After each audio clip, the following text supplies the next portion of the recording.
अखंड भारत। इस शब्द में अखंड का उपयोग इसलिए होता है क्योंकि अब भारत अपने ऐतिहासिक स्वरूप में नहीं है।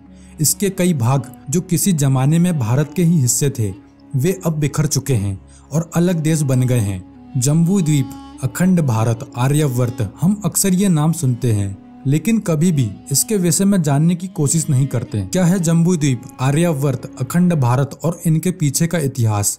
नमस्कार दोस्तों, मैं हूं आपका अपना हरी और एक बार फिर उपस्थित हूं एक नई वीडियो लेकर। चलिए शुरुआत से शुरू करते हैं।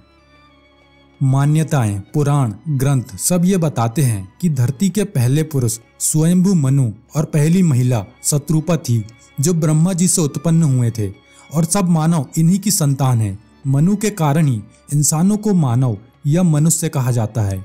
इनके समय 7 द्वीपों के नाम मिलते हैं: जम्बू, प्लक्ष, शाल्मली, कुश, शाक, पुष्कर और क्रौंच। इन 7 द्वीपों में से सबसे ज्यादा आबादी जम्बू द्वीप पर रहती थी और बाकी द्वीपों पर बहुत कम आबादी थी। जम्बू द्वीप इन 7 द्वीपों के बीचों बीच स्थित है। स्वयंभू मनु के पुत्र का नाम था प्रियव्रत, जो मनु के बाद पूरी धरती के राजा बने। प्रियव्रत के 10 पुत्र थे जिनमें से 3 ने ब्रह्मचर्य को अपना लिया था और बाकी 7 पुत्रों को प्रियव्रत ने 7 द्वीपों में से एक एक द्वीप सौंपकर उन्हें वहां का राजपाट सौंप दिया था, जिसमें जम्बू द्वीप अग्निद्र को मिला, जहां 9 अलग अलग क्षेत्र थे। 9 क्षेत्रों को अग्निद्र ने अपने 9 पुत्रों में बांट दिया था। इनके नाम इलाव्रत, भाद्रस्व, किमपुरुष, हरि, केतुमाल, रम्यक, कुरु, हिरण्मय और नाभि, जिसे हम भारत कहते हैं। यह उन्हीं के नाम पर है जिन्हें यह क्षेत्र मिला था, यानी नाभि। नाभि के पुत्र थे ऋषभदेव और ऋषभदेव के पुत्र थे भरत, जिनके नाम पर ही इस विशाल क्षेत्र का नाम भारतवर्ष पड़ा और फिर बाद में भारतवर्ष 16 महाजनपदों में बंट गया। इन्हीं 16 महाजनपदों से मिलकर एक भारतवर्ष बनता है जिसे हम अखंड भारत कहते हैं। यानी अखंड भारत का नाम भारतवर्ष है जो आज कई भागों में बटा है। पहले समस्त जम्बू द्वीप पर हिंदुओं का शासन हुआ करता था। जम्बू द्वीप से छोटा है भारतवर्ष। धीरे धीरे शासन घटकर केवल भारतवर्ष पर रह गया था। बाद में कुरु और पुरु की लड़ाई और मध्यकाल में लगातार आक्रमण, धर्मांतरण और युद्ध के चलते अब घटते घटते सिर्फ इतना हिंदुस्तान दिखता है, जम्बू द्वीप, जिसमें इतना बड़ा क्षेत्रफल था।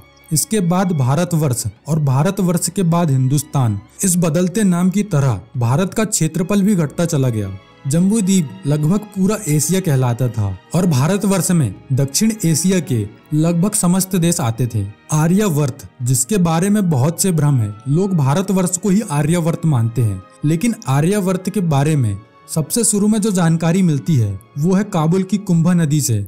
गंगा नदी और उसके आसपास का क्षेत्र आर्यावर्त था।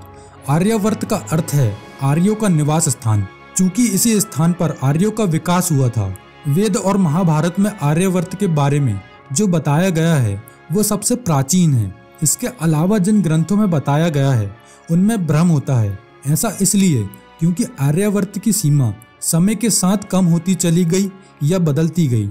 इसलिए सत्य वही है जो सबसे प्राचीन है और सबसे प्राचीन ये है कि आर्यावर्त ऐसे लोगों का स्थान है जो श्रेष्ठ है, यानी जो सब कुछ जानते हैं। ऐसे लोगों को आर्य कहा गया है। हमारे यहाँ स्त्री उस समय अपने पति को भी आर्य कहती थी क्योंकि वो उसके लिए सबसे श्रेष्ठ था। इसका मतलब ये हुआ कि श्रेष्ठ लोगों को आर्य कहा गया और आर्यावर्त को श्रेष्ठ लोगों की भूमि।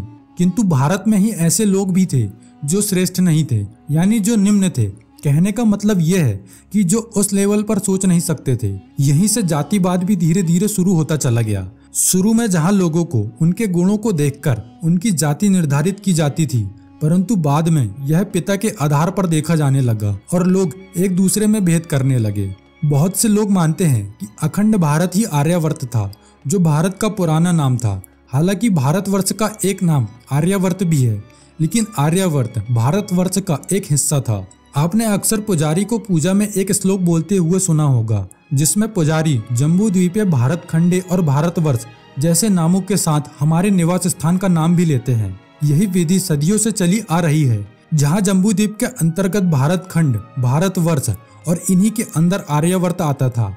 और कुछ श्लोकों में आर्यावर्त के बाद ब्रह्मावर्तक भी नाम मिलता है।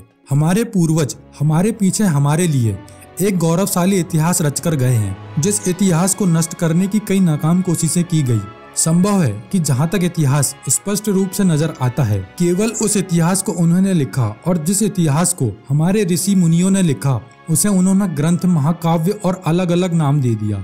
या कह सकते हैं हमें उनसे गुमराह किया गया। भारत कई सालों तक विदेशियों का गुलाम रहा। ऐसे विदेशी जो उनके धर्मों को छोड़कर किसी धर्म का सम्मान नहीं करते थे। उन्होंने भारत के इतिहास को नष्ट किया और हमारी धरोहरों को भी भारी नुकसान पहुंचाया। उम्मीद है आपको मैंने जो बताया वो समझ आया होगा। दोस्तों, वीडियो पसंद आए तो वीडियो को लाइक कर चैनल को सब्सक्राइब करें, साथ ही बेल आइकन को भी प्रेस कर दें। मिलते हैं अगली वीडियो में।